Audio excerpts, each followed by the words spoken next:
A client of ours got a lucrative contract and he had to come up with a creative solution to take care of their issues. What he's requested from us is he needed a bag deposit vacuum where all the contents, the dry contents, would be deposited directly into a garbage bag that would be mounted inside a mobile truck equipped to 60 feet of hose so he can do mobile cleaning. Well, Centaur answered with that solution. His requirements was low voltage, low amperage, because it is operated out of a vehicle, so only a single motor could be utilized.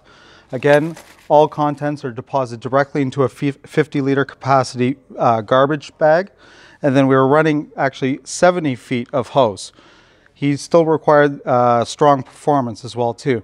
As you can see, we have 10 feet of hose running off, connecting to this hose reel, followed by a 50-foot hose and an additional 10-foot hose as well too, adjoined by this coupler.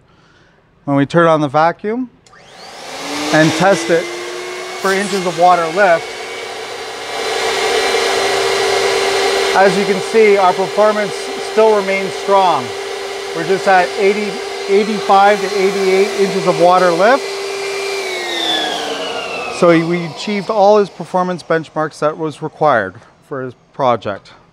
Another happy customer from Centaur Floor Machines.